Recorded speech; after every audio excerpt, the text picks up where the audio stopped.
Hello dear students, welcome to Study desire.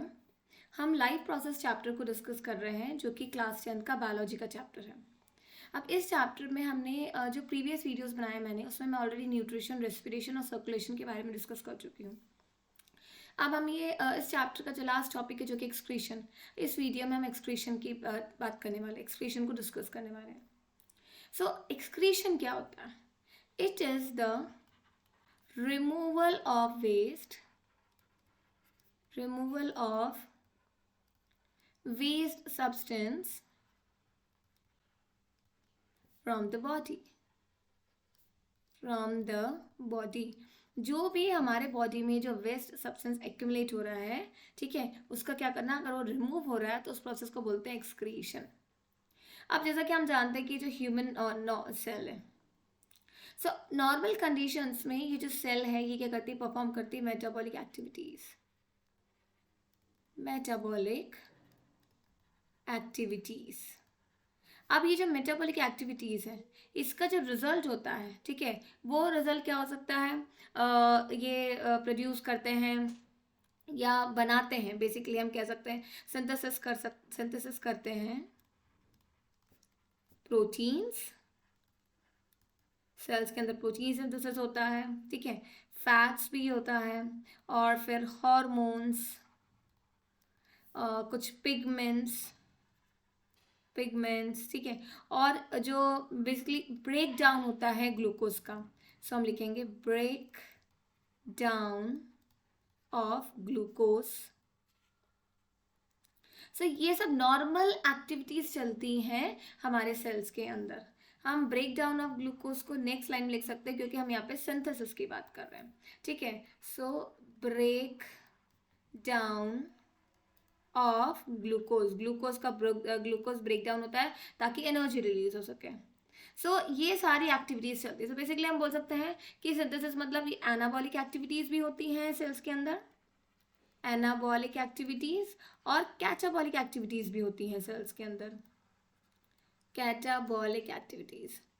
अब ये जो एक्टिविटीज हो रही है जिसको बोलते हैं मेटाबॉलिक एक्टिविटीज ऑल टुगेदर, ठीक है, ये जो प्रोडक्ट जनरेट कर रही है तो हमारे प्रोडक्ट है जो कि हम हमारे लिए यूजफुल है। साथ ही साथ में बाई प्रोडक्ट भी जनरेट होता है जिसे हम कहते हैं मेटाबॉलिक वेस्ट। मेटाबॉलिक वेस्ट ये क्या होता है? मेटाबॉलिक एक्टिविटीज का ये बाई प्रोडक्ट होता है, ठीक है, वेस्ट। अब ये क्या होता है, हमारी सेल्स के अंदर ही एक्यूमुलेट होता जाता है। सो अगर ये ज़्यादा अमाउंट में सेल्स के अंदर एक्यूमुलेट हो जाए तो हमारे सेल्स में टॉक्सिन लेवल इंक्रीज हो सकता है।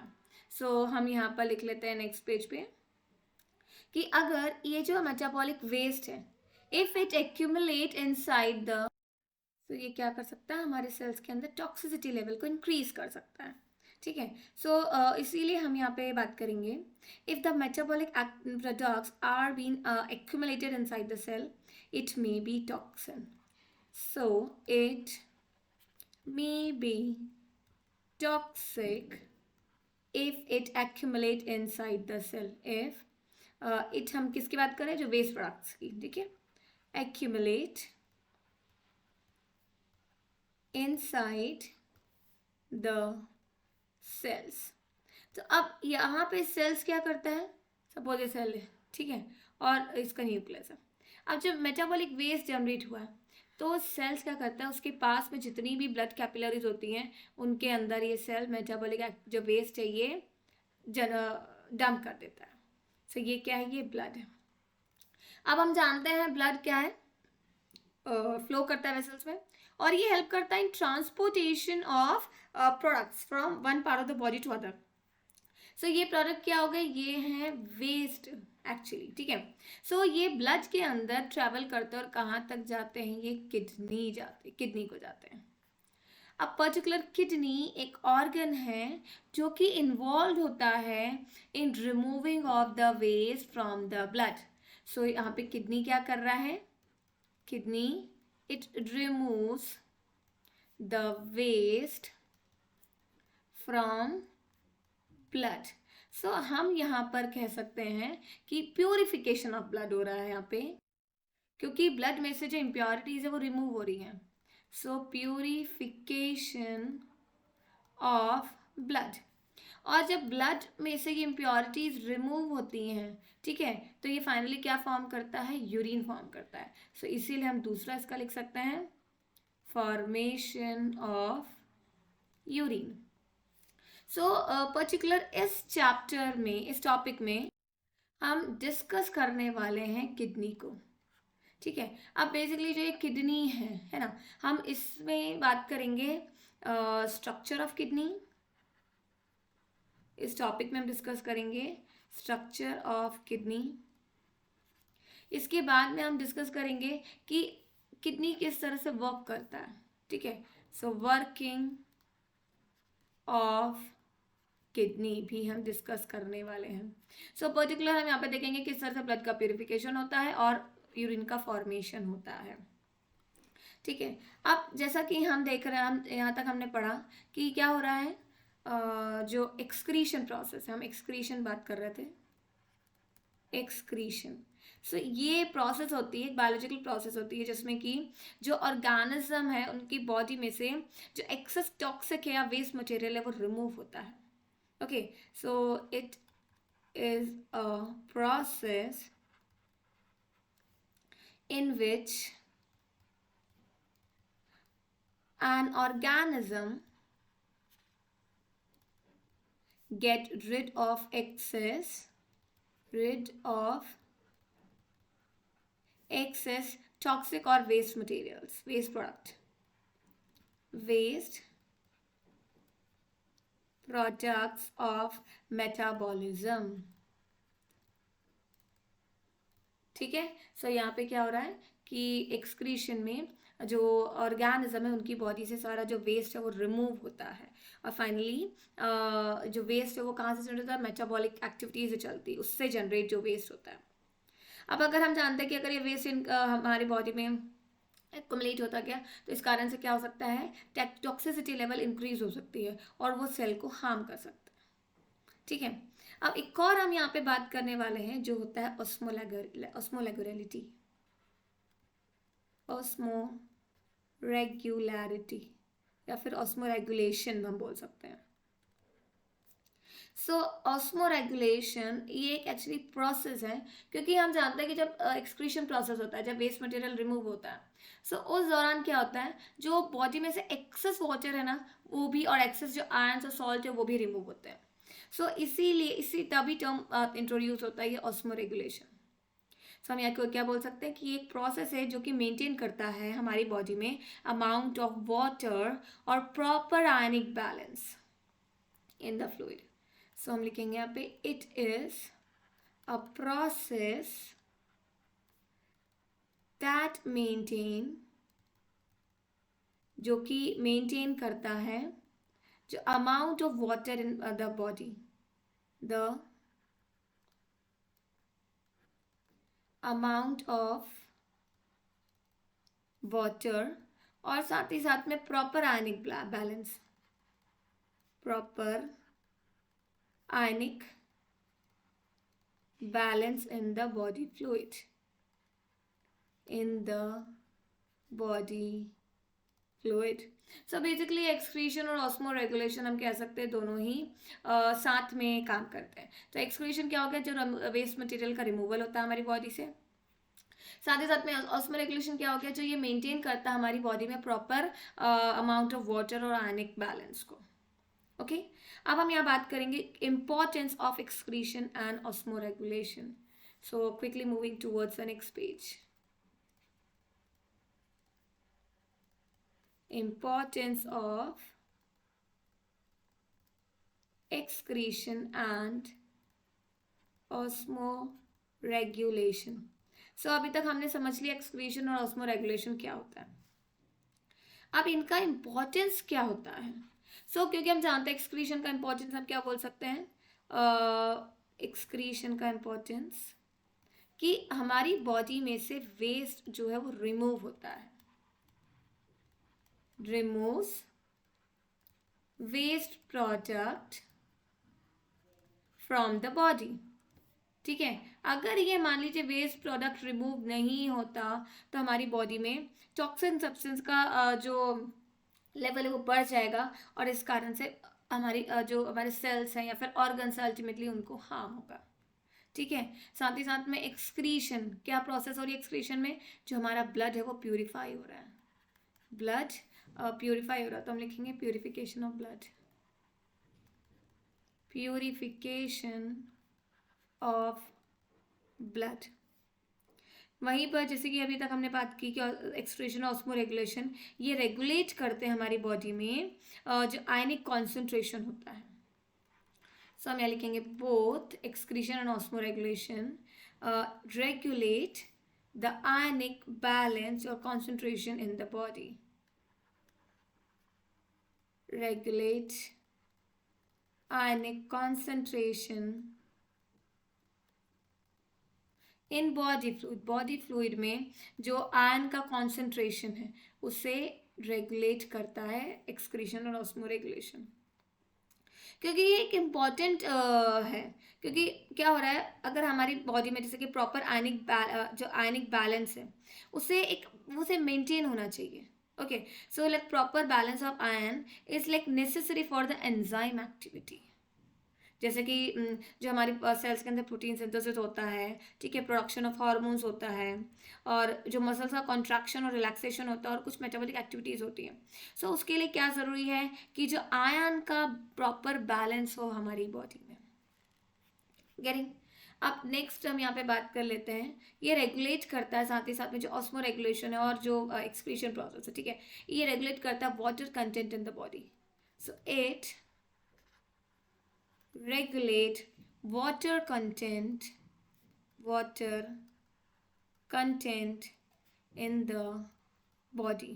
सो हम नोटिस कर सकते हैं, हम ये जानते हैं कि गर्मी के सीज़न में अक्सर आपने नोटिस किया होगा कि हमें वॉशरूम कम जाना पड़ता है, हम वॉशरूम का यूज़ कम करते हैं, क्योंकि हमारी बॉडी में, क्योंकि हम चाहते हैं कि गर्मी के मौसम में हमारा बॉडी हाइड्रेटेड रहे, ठीक है, सो ज़्यादा पानी का लॉस ना हो, ठीक है। और वहीं पर अगर ठंड का मौसम है या फिर बारिश का मौसम है, सो पानी का जो लॉस है हमारी बॉडी से, पानी जो ज़्यादा रिमूव होता है हमारी बॉडी से, ताकि एक प्रॉपर टेम्परेचर मेंटेन रहे बॉडी का। So it regulate the water content in the body, okay, which is very important in maintaining the solute potential also.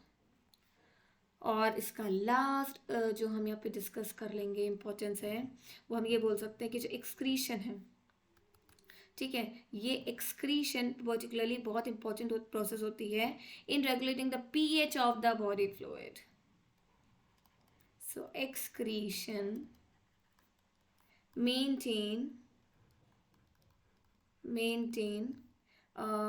pH of the body fluid का pH maintain करता है ये। और जो pH जो urine का होता है ना, बेसिकली वो वैरी करता है between 4.5 to 8। So pH of urine क्या करता है, ये वैरी करता है, वैरीज बिटवीन होता है 4.5 to 8, ठीक है। सो यहाँ तक हमने बात करी एक्सक्रीशन और ऑस्मो रेगुलेशन की। अब हम देखते हैं कि एक्सक्रीशन इन एनिमल्स।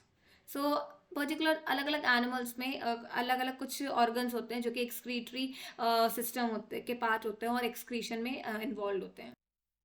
सो हम यहाँ बात करेंगे एक्सक्रीशन इन एनिमल्स, ठीक है। सो कुछ यूनिसेलुलर ऑर्गेनिज्म होते हैं, सम यूनिसेल्युलर ऑर्गेनिज्म, जिनमें कि जो ये एक्सक्रीशन का प्रोसेस है ये किससे होता है, बाय सिंपल डिफ्यूजन से।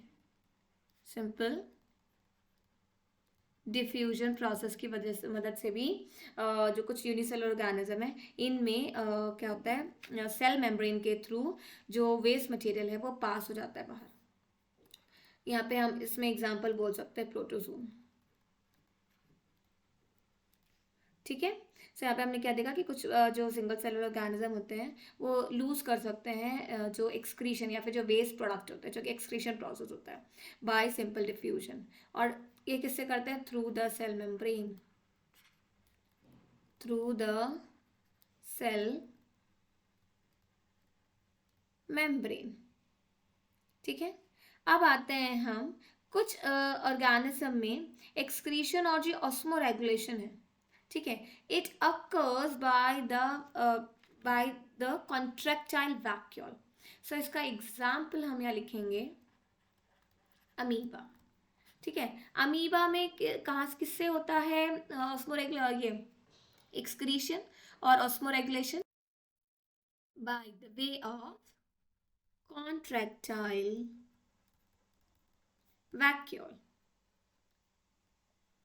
अब ये जो कॉन्ट्रेक्टाइल वैक्यूल होता है जैसे कि अमीबा है, ठीक है, अब अमीबा के अंदर एक वैक्यूल फॉर्म हुआ है जिसके अंदर की जितना वेस्ट मटेरियल जनरेट हुआ है बॉडी में ये एक्यूमुलेट हो गया। अब फाइनली क्या होगा, ये जो अमीबा है में कॉन्ट्रेक्टाइल वैक्यूल मर्ज कर जाएगा इस सेल मेम्ब्रेन के साथ में जिसमें कि वेस्ट मटेरियल है। और फाइनली क्या होगा, ये जो सेल मेम्ब्रेन है ये इतना पोर्शन इसका रिलीज होगा और फाइनली वैक्यूल बाहर रिलीज हो जाएगा और जिसमें से कि वेस्ट मटेरियल ये बाहर रिलीज हो जाएगा। सो ये क्या हो गया हमारा वैक्यूल, और जिसे हम कहते हैं कॉन्ट्रेक्टाइल वैक्यूल। सो कॉन्ट्रेक्टाइल वैक्यूल के थ्रू अमीबा में एक्सक्रीशन का प्रोसेस होता है। अब हम बात करते हैं कुछ दूसरे एनिमल्स की। ठीक है, so like there are some particular animals, okay, or insects which have developed a particular excretory organ inside them, okay, जिनमें कि पर्टिकुलर ऑर्गन होता है उनके बॉडी के अंदर जो कि इन्वॉल्व होता है एक्सक्रीशन में। सो हम यहाँ पे एनिमल्स की बात कर रहे हैं, वन बाई वन हम डिस्कस कर लेते हैं। ठीक है, सबसे पहले अगर हम बात करेंगे अर्थवॉर्म की, अर्थवॉर्म। सो ये पर्टिकुलर अर्थवॉर्म के अंदर एक पर्टिकुलर जो ऑर्गन होता है जो कि रिस्पॉन्सिबल होता है फॉर एक्सक्रीशन और osmoregulation. It actually occurs through a tubular structure constituting a nephridia. So यहाँ पे क्या होगा, ये जो नेफ्रीडिया है which is actually tubular structure है। सो इसमें ये क्या है, एक्सक्रीटरी ऑर्गन है, excretory organ of the organ हम बोल सकते हैं कि किस लिए है, एक्सक्रीशन के लिए। और ये किस में पाया जाता है, ये अर्थवॉर्म में पाया जाता है। तो ये नेफ्रीडिया क्या एक्सक्रीटरी ऑर्गन है अर्थवॉर्म में। अब अगर हम बात करेंगे कुछ इंसेक्ट्स की, इंसेक्ट्स जैसे कि सेंटिपिड्स हो गए, सेंटिपिड्स, ठीक है, एरेक्निड्स, एरेक्नाइड्स हम बोल सकते हैं इनको, और कुछ मिलिपिड्स भी बात कर सकते हैं हम, कुछ मिलिपिड्स में भी, मिलिपिड्स में। सो इन सब में जो एक्सक्रीटरी ऑर्गन होता है वो क्या होता है, excretory organ is Malpighian tubule, Malpighian tubules होता है। सो हमने देखा कि जो इंसेक्ट्स है उनमें क्या होता है, एक्सक्रीटरी ऑर्गन मैल्फिजियन ट्यूब्यूल हो गया, अर्थवॉर्म में नेफ्रीडिया हो गया, ह्यूमन में जैसे कि किडनी हो गया, और अगर हम बात करें यहाँ पे मॉलस्क में भी, मॉलस्क और वर्टिब्रेट्स में, वर्टिब्रेट्स में जो एक्सक्रीटरी ऑर्गन होता है वो क्या होता है, किडनी होता है। ठीक है, सो अलग अलग में हमने एनिमल्स में या फिर ऑर्गेनिज्म में हमने अलग अलग तरीके देखे किस तरह से जो वेस्ट मटेरियल है वो रिमूव होता है बॉडी से। अभी जो मेजर एक्सक्रीटरी प्रोडक्ट होता है एनिमल्स में वो क्या होता है, नाइट्रोजनस कंपाउंड होता है। सो एक्सक्रीटरी प्रोडक्ट, एक्सक्रीटरी प्रोडक्ट क्या होता है, नाइट्रोजनस कंपाउंड, नाइट्रोजनस कंपाउंड होता है। ठीक है, सो ये क्या क्या हो सकता है नाइट्रोजन कंपाउंड, सच एज ये अमोनिया हो सकता है, अमोनिया, ठीक है। और ये क्या हो सकता है, यूरिया हो सकता है, यूरिया में भी नाइट्रोजन होता है, ठीक है। और साथ ही साथ में यूरिक एसिड, जैसे कि बर्ड्स जो होती है ना, वो जो एक्सक्रीटरी प्रोडक्ट्स होता है, एक्सक्रीट करती है वो in the form of uric acid excrete करती है, ठीक है। और कुछ बाइल पिगमेंट्स भी होते हैं, बाइल पिगमेंट्स, ठीक है। साथ ही साथ में जो वाटर होता है, वाटर एक्सेस वाटर है वो भी रिमूव होता है। और कुछ एक स्मॉल अमाउंट ऑफ कुछ अदर वेस्ट भी होता है, और आयंस भी रिमूव होते हैं। अगर आयनिक इम्बैलेंस है तो आयंस भी रिमूव होंगे टू बैलेंस द आयंस। सो यहाँ तक हमने क्या देखा, एक्सक्रीशन के बारे में देखा। एक्सक्रीशन और ऑस्मोरेगुलेशन जो कि बहुत इंपॉर्टेंट है हमारी बॉडी में, उनके हमने इंपॉर्टेंस भी देखी। और साथ ही साथ में हमने देखा कि अलग अलग ऑर्गेनिजम्स में, एनिमल्स में जो अलग अलग एक्सक्रीटरी ऑर्गन्स होते हैं, ठीक है। अब हम आगे यहाँ पे डिस्कस करेंगे एक्सक्रीशन इन ह्यूमन बीइंग। सो हम यहाँ लिख लेते हैं। So okay, now here just write excretion in human being. अब हम डिस्कस करने वाले हैं excretion in human being. सो हम देखेंगे जो एक्सक्रीटरी ऑर्गन है ह्यूमन बीइंग्स के अंदर, उसके बारे में पढ़ेंगे हम। उसका स्ट्रक्चर भी देखेंगे और वर्किंग भी पढ़ेंगे यहाँ पे। तो जो एक्सक्रीटरी सिस्टम है ह्यूमन बीइंग में, excretory system, it consist of few organs system. इसमें क्या होता है, किडनी, या फिर हम बोलेंगे पेयर ऑफ किडनी, पेयर होता है, ठीक है, जो कि इन्वॉल्व होते हैं in the formation of the urine में। नेक्स्ट आ जाता है किडनीज, एक्चुअली बोलेंगे हम, पेयर है तो हम किडनी बोलो, ठीक है। Pair of ureter, pair of ureters. उसके बाद में एक यूरिनरी ब्लैडर होता है, यूरिनरी ब्लैडर, और फाइनली यूरेथ्रा। सो इन सब के बारे में हम अभी डिटेल में डिस्कस करेंगे। अब हम जानते हैं कि ह्यूमंस में जो पेयर ऑफ किडनीज होते हैं, पेयर ऑफ किडनीज होते हैं, ठीक है। और ये कहाँ होते हैं, जो लोअर एब्डोमेन होता है ना, उन वहाँ पे दोनों साइड्स में होते हैं। सो यहाँ पे लिख सकते हैं the two kidneys they are located towards the back and the lower of the abdominal cavity. So कहाँ होता है, लोकेशन हम अगर बात कर रहे हैं यहाँ पे, तो लोकेशन बैक साइड में होते हैं, okay, and in low abdominal cavity, lower part बोल सकता हूँ इसको, lower part of abdominal cavity. जो हमारा एब्डोमिनल कैविटी होता है उसके लोअर पार्ट में ये किडनीज होते हैं, ठीक है। और ये कैसे होते हैं, on either sides of the backbone, backbone के आइदर साइड्स में, दोनों साइड्स में होती है, on either sides of backbone, ठीक है। अब हम जानते हैं कि जो लेफ्ट किडनी होती है ना, वो कैसी होती है, स्लाइटली लार्जर होती है, और वो प्लेस होती है slightly higher than the right kidney. So जो लेफ्ट किडनी होती है वो जरा सा थोड़ा सा ऊपर होती है राइट किडनी के कंपैरिजन में, ठीक है। सो हम बोलेंगे यहाँ पे लेफ्ट किडनी, ठीक है, वो क्या होती है, it is placed slightly higher than the right kidney, placed slightly higher than right kidney। और ऐसा क्यों होता है, क्योंकि अगर हम बॉडी का एनाटॉमी देखेंगे तो वहाँ से हम पता कर सकते हैं, राइट साइड में किडनी होने की वजह से जो राइट किडनी है वो थोड़ा सा नीचे हो जाती है, राइट साइड में लिवर होने की वजह से जो राइट किडनी है वो थोड़ा सा नीचे हो जाती है, ठीक है। अब हम जानते हैं कि जो ब्लड होता है, जो ऑक्सीजनेटेड ब्लड होता है जो कि आता है आउटा से, वो फाइनली एंटर्स कर जाता है किडनी में, ठीक है। So the blood from outta, it enters to the kidney, enters into kidney।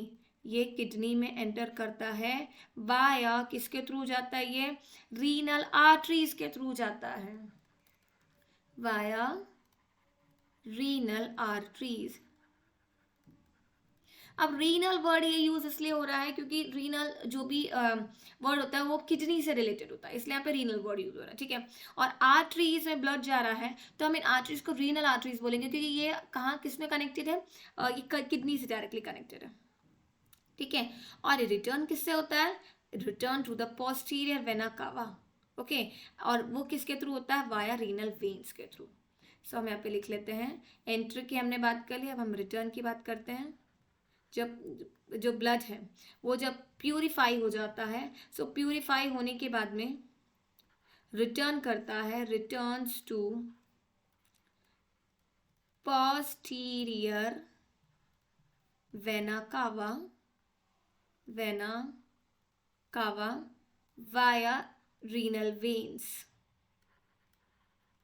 Renal veins, renal veins के थ्रू ये बाहर आता है, ठीक है। अब जब जो ब्लड है वो किडनी के अंदर एंटर हुआ है, वहां पे किडनी के अंदर क्या हो रहा है, ब्लड का प्यूरिफिकेशन हो रहा है, फिल्टर हो रहा है, और साफ जो ब्लड है वो रीनल वेन के द्वारा वापस बाहर निकल रहा है किडनी से और पूरे बॉडी में सर्कुलेट हो रहा है, ठीक है। सभी जो यूरिन का फॉर्मेशन हो रहा है वो किडनी में हो रहा है, ठीक है। और ये पास हो रहा है, जो यूरिन फॉर्म होता है, ठीक है, वो फाइनली कहाँ जाता है, यूरिन किडनी से निकल के जो पेयर ऑफ यूरेटर्स हम जानते हैं, ठीक है, जो कि ट्यूब लाइक स्ट्रक्चर होता है, और वो फाइनली ज्वाइन हो जाता है किसमें, यूरिनरी ब्लैडर में।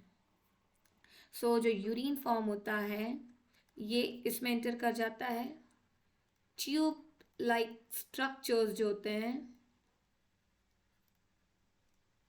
जिसे हम बोलते हैं यूरेटर, यूरेटर्स।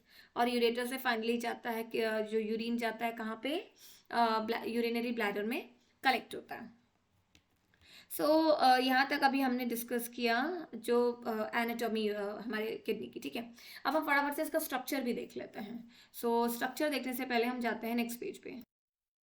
तो यहाँ पे हम देख सकते हैं ये क्या है, ह्यूमन एक्सक्रीटरी सिस्टम है, ठीक है।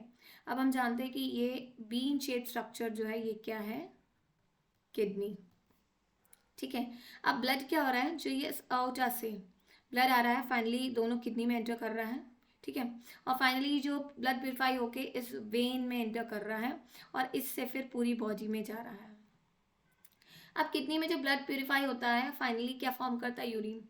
अब ये जो यूरिन है ये यूरिन बन के किडनी से बाहर निकलता है और एंटर करता है इन ट्यूब्स में, और इन ट्यूब्स को क्या बोलते हैं, यूरेटर। फाइनली ये जो यूरिन है ये कलेक्ट होता है यूरिनरी ब्लैडर में अनटिल इट गेट फुल्ड, जब तक ये पूरा फुल ना हो जाए, यूरिनरी ब्लैडर।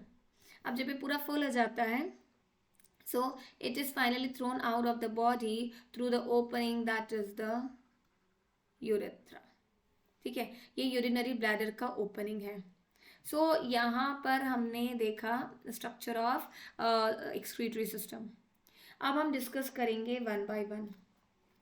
सो आज हम डिस्कस करेंगे स्ट्रक्चर ऑफ किडनी और हम साथ में फंक्शन ऑफ किडनी भी डिस्कस करेंगे। So let us talk about the structure of kidney. Kidney के स्ट्रक्चर को डिस्कस करते हैं, ठीक है। सो हम जानते हैं कि किडनी, अगर हम देखें कि इसका जो कलर है, हमने भी स्ट्रक्चर की बात की कि हम इसे कैसा बोलते हैं, बीन शेप स्ट्रक्चर होता है इनका, जैसे जो बीन के दाने जो हम खाते हैं, ठीक है। सो उसका स्ट्रक्चर कैसा होता है, बीन शेप्ड। अब अगर हम इसके कलर की बात करें, सो ये रेडिश ब्राउन कलर का होता है, कुछ तो भी पर्पलिश ब्राउन या रेडिश ब्राउन। सो मैं लिख देते हैं रेडिश ब्राउन कलर, ठीक है। और हम जानते हैं कि ये कहाँ पे प्रेजेंट होता है, situated in the lower abdominal cavity में, okay, present in back lower abdominal cavity। अब हम बात कर लेते हैं इसके साइज की, ठीक है। So it is about 12 centimetre long and thick 6 centimetre thick. So 12 centimetre long और 6 सेंटीमीटर थिक होता है ये। अब अगर इसके वेट की बात करें, वेट, ठीक है, सो इसका वेट होता है वेट अबाउट 150 ग्राम्स, ठीक है। सो पर्टिकुलर हम यहाँ पे क्या बात कर रहे हैं इसकी किडनी के, हमने स्ट्रक्चर की बात कर रहे हैं, ठीक है। सो हमने यहाँ देखा कि बीन शेप का होता है, रेडिश ब्राउन कलर होता है, ये कहाँ होता है, बैक लोअर एब्डोमिनल कैविटी में प्रेजेंट होता है।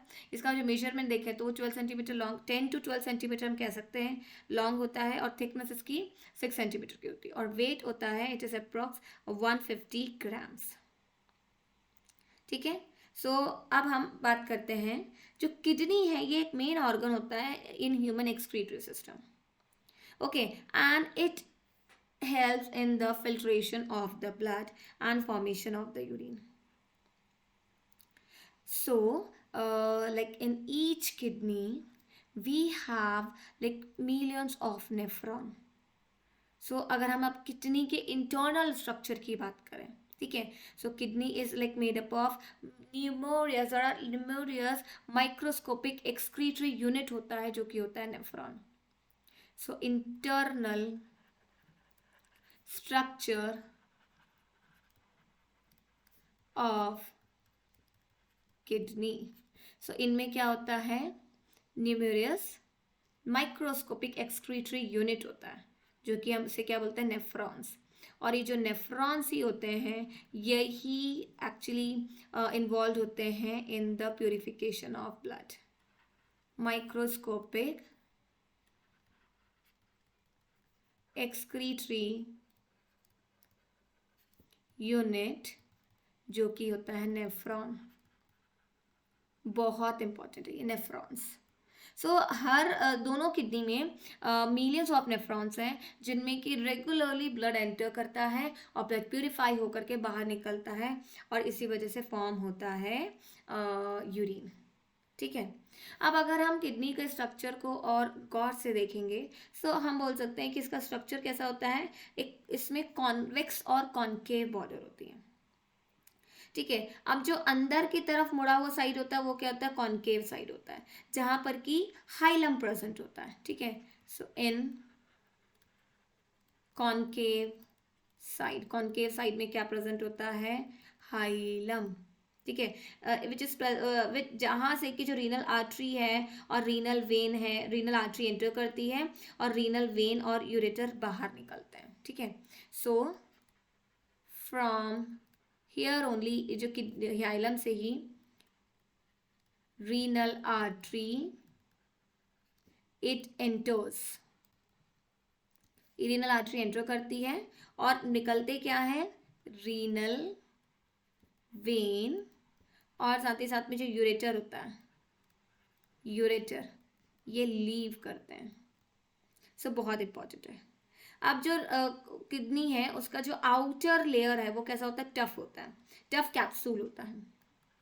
सो हम यहाँ पे लिखेंगे the outer layer of kidney, वो कैसा होता है, टफ होता है, टफ कवरिंग होता है of kidney, that is tough covering का, टफ कैप्सूल भी बोल सकते हैं, टफ कैप्सूल होता है। अब अगर हम बात करें जो हम अंदर के इनसाइड स्ट्रक्चर की बात कर रहे थे, ठीक है। सो जो अंदर का स्ट्रक्चर होता है ना किडनी का, internal structure, so kidney is actually divided into outer renal cortex and inner renal medulla part. so ये दो पार्ट्स में डिवाइडेड होती है, टू पार्ट्स। पहला क्या होता है, आउटर रीनल कॉर्टेक्स पार्ट, और इंटरनल होता है इनर रीनल मेड्यूला, ठीक है। यहाँ पे रीनल अंदर क्या होता है, अंदर का जो पार्ट होता है उसे हम मेड्यूला कहते हैं और बाहर के पार्ट को हम कॉर्टेक्स कहते हैं। अब ये जो हाइलम की हमने बात की, ठीक है, हाइलम जो एक ओपनिंग होता है जहाँ से कि रीनल आर्टरी एंटर करते हैं और रीनल वेन और यूरेटर बाहर निकलता है। तो it actually x tends inside the kidney, ठीक है, और ये कहाँ तक एक्सटेंड करते हैं, एक फनल लाइक स्ट्रक्चर होता है किडनी के अंदर जिसे हम कहते हैं रीनल पेल्विस तक। ओके, अब ये जो रीनल पेल्विस होता है इट हैज़ अ प्रोजेक्शन जिसे हम कहते हैं कैलेक्स, जिसमें कि फाइनल यूरिन किडनी के अंदर कलेक्ट होता है। अभी जो मेड्यूला पार्ट होता है ना रीनल का, जो किडनी का अंदर रीनल मेड्यूला पार्ट जो होता है, so this medulla it is again divided into medullary pyramids. So जो मेड्यूला पार्ट होता है उसके अंदर कई पिरामिड्स होते हैं। ओके, और ये जो पिरामिड्स होते हैं और कॉर्टेक्स पार्ट है उन्हीं में प्रेजेंट होते हैं नेफ्रॉन। सो नेफ्रॉन क्या हो गया हमारा यहाँ पे, एक्सक्रीटरी यूनिट, एक्सक्रीटरी यूनिट। अब ये जो रीनल मेड्यूला पार्ट है, मेड्यूलरी मेड्यूला पार्ट है, वहाँ पे क्या होता है, मेड्यूलरी पिरामिड्स होते हैं। सो हम लिखेंगे इन इनर मेड्यूला पार्ट, इसको हम बोलते हैं रीनल मेड्यूला, वहाँ पे क्या प्रेजेंट होते हैं, प्रेजेंट रीनल पिरामिड्स और मेड्यूलरी पिरामिड्स, मेड्यूलरी पिरामिड्स। अब इन पिरामिड्स में ये जो पिरामिड्स होते हैं बेसिकली ये एक्सटेंड करते हैं टूवर्ड्स द रीनल। बेसिकली क्या होता है कि पिरामिड्स हो रहे हैं, सपोज इस टाइप के पिरामिड्स हैं, और ऐसे कम से कम 8 से 9 पिरामिड होंगे, ठीक है, अलग अलग, और ये इससे सेपरेट होते हैं। ये जो रीनल पिरामिड्स होते हैं ना ये सेपरेट होते हैं बाय रीनल कॉलम्स और कॉलम ऑफ बर्जीनी। सो हम यहाँ पे लिख लेते हैं renal pyramids are separated by renal pyramids are separated by, किससे सेपरेट होते हैं, रीनल कॉलम से, मतलब इनके बीच में क्या होता है, रीनल कॉलम होता है। It is very important, structure को समझना बहुत इंपॉर्टेंट है। अभी थोड़ा सा आपको कंफ्यूजिंग लग रहा होगा, लेकिन जब मैं आपको डायग्राम में दिखाऊंगी ना तब आपको ये बहुत क्लियर हो जाएगा। सो जो रीनल कॉलम्स को क्या बोलते हैं यहाँ पे, कॉलम्स ऑफ बर्जीनी, कॉलम्स ऑफ बर्जीनी। सो ये इन्हीं की वजह से, इन्हीं के प्रेजेंस के कारण जो रीनल पिरामिड है वो सेपरेट होते हैं। और साथ ही साथ में हमने भी बात करी कि हर जो किडनी में मिलियंस ऑफ स्मॉलर यूनिट्स होते हैं जिन्हें हम नेफ्रॉन्स कहते हैं, जो कि फंक्शनल यूनिट होते हैं। सो हम यहाँ पे लिख देंगे नेफ्रॉन्स क्या होते हैं, नेफ्रॉन्स आर फंक्शनल यूनिट। अब जब हम किडनी का स्ट्रक्चर देखेंगे, इंटरनल स्ट्रक्चर, और फिर हम नेफ्रॉन के स्ट्रक्चर की भी बात करेंगे कि नेफ्रॉन क्या होता है, एक्चुअली ये ट्यूबुलर स्ट्रक्चर होता है, ट्यूबुलर स्ट्रक्चर होता है जिसमें कि 3 पार्ट्स होते हैं। पहला होता है PCT, प्रॉक्सिमल कॉन्वोल्यूटेड ट्यूब्यूल, फिर आता है लूप ऑफ हेनली या फिर जिसे हम कहते हैं हेनलीज लूप, और साथ ही साथ में लास्ट में आता है DCT, ठीक है, जो कि डिस्टल कॉन्वोल्यूटेड ट्यूब्यूल होता है, और फाइनली आता है कलेक्टिंग डक्ट जिसमें कि यूरिन कलेक्ट होता है। तो इसे हम क्या बोलेंगे, कलेक्टिंग डक्ट, ठीक है। और फाइनली इसी में यूरिन कलेक्ट होकर के बाहर जब निकलता है तो जो यूरिन कहाँ जाता है, कलेक्ट हो जाता है यूरेटर के थ्रू यूरिनरी ब्लैडर में। सो अब इसकी, क्योंकि हमने अभी इंटरनल स्ट्रक्चर समझा है किडनी का, सो हम इंटरनल स्ट्रक्चर देख भी लेते हैं किडनी को, और फिर फाइनली हम डिस्कस करेंगे वर्किंग, ठीक है। फिर हम क्या पढ़ेंगे, नेफ्रॉन के स्ट्रक्चर को, और साथ ही साथ में नेफ्रॉन का भी वर्किंग डिस्कस करेंगे। सो हम नेक्स्ट पेज पे पढ़ेंगे structure, internal structure of kidney. तो ये हम देख सकते हैं यहाँ पे क्या है, ये इंटरनल स्ट्रक्चर ऑफ किडनी। तो जैसा कि हम जानते हैं जो ब्लड है, ठीक है, ब्लड एंटर करता है इसके थ्रू, ये क्या है, रीनल आर्टरी, ठीक है। अब ब्लड एंटर कर रहा है और फाइनली अंदर बहुत सारी फाइन कैपिलरीज फॉर्म हो जाती हैं, ठीक है। जिन कैपिलरीज में से फाइनली फिर जो ब्लड प्यूरिफाई होकर के बाहर, जो ब्लड प्यूरिफाई होकर के फाइनली इस रीनल वेन से आता है। अब जैसा कि अभी हमने पढ़ा था रीनल पिरामिड्स होते, तो ये क्या है जो दिख रहा है, ये दीज आर रीनल पिरामिड्स। सो मैं लिख लेते हैं रीनल पिरामिड, ठीक है। साथ ही साथ में हमने क्या देखा था कि जो रीनल पिरामिड है ये सेपरेट होते हैं बाय कॉलम, ठीक है, रीनल कॉलम से सेपरेट होते हैं। सो इस रीनल कॉलम को हमने क्या बोला था, कॉलम ऑफ बर्टीनी। सो हम क्या बोलेंगे, column of बर्टीनी। So column of बर्टीनी से ये पिरामिड सेपरेट है, ठीक है। अब हम जानते हैं कि हर पिरामिड में या फिर हम कह सकते हैं हर किडनी में 2 किडनी है, ठीक है। हर किडनी में there are millions of nephrons, और ये नेफ्रॉन ही रिस्पॉन्सिबल होते हैं for the filtration of the blood. अब ये जो बाहर का पोर्शन दिख रहा है इसे हम कहते हैं, जो हमने पढ़ा था, आउटर रीनल कॉर्टेक्स होता है। सो ये बाहर क्या हो गया, रीनल कॉर्टेक्स। और ये अंदर का पार्ट जहां पर कि रीनल पिरामिड होता है वो क्या होता है, रीनल मेड्यूला पार्ट, मेड्यूला, ठीक है। अब हम नेक्स्ट देखेंगे बाहर की जो ये कवरिंग होती है दैट इज स्टफ कैप्सूल होती है, जैसा कि हमने पढ़ा था, ठीक है। अब फाइनली जैसा कि रीनल पिरामिड्स में क्या होता है, नेफ्रॉन होते हैं और जो ब्लड प्यूरिफाई होकर के कहाँ जाता है, कलेक्ट हो जाता है इन माइनर कैलेक्स में। सो ये जो येलोइश कलर के दिख रहे हैं ये क्या हो जाए, ये क्या है, माइनर कैलेक्स, माइनर कैलेक्स।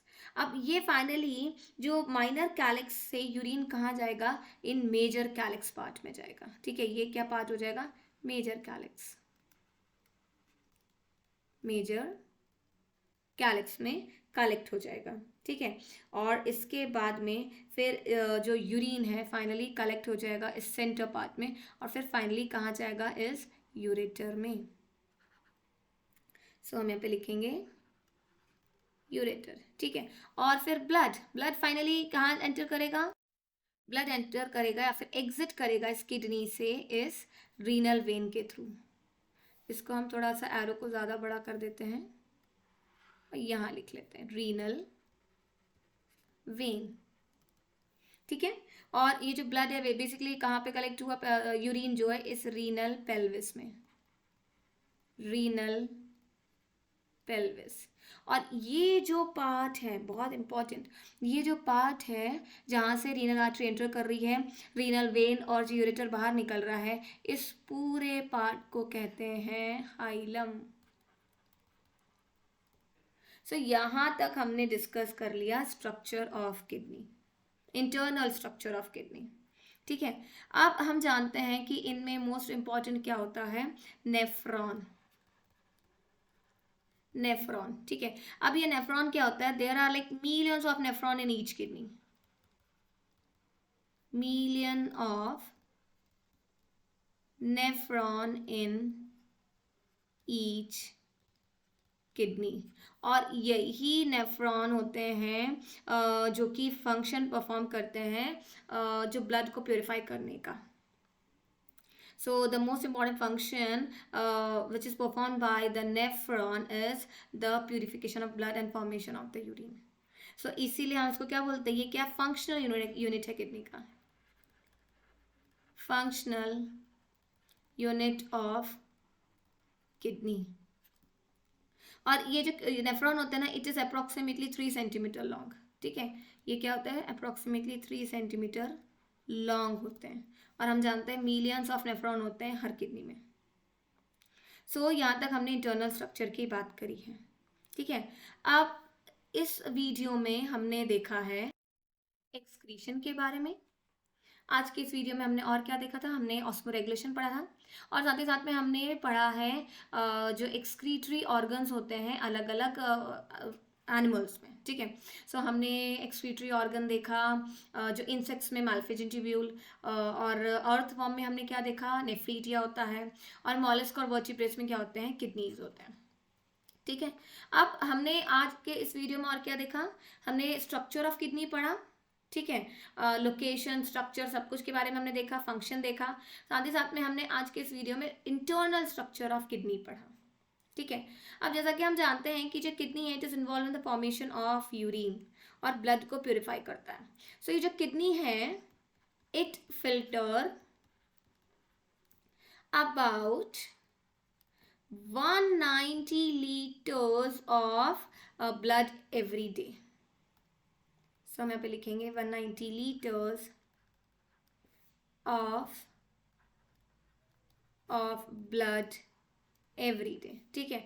और जब 190 litres of blood every day ये फिल्टर करता है, सो ये प्रोड्यूस करता है 0.9 to 1.9 litres of urine every day, produce 0.9 to 1.9 liters of urine every day. So आज के इस वीडियो में हम यहीं तक डिस्कस करेंगे। अगले वीडियो में हम क्या डिस्कस करने वाले हैं, अगले वीडियो में हम बात करेंगे फंक्शन ऑफ किडनी, ठीक है। साथ ही साथ में हम डिस्कस करेंगे स्ट्रक्चर ऑफ नेफ्रॉन,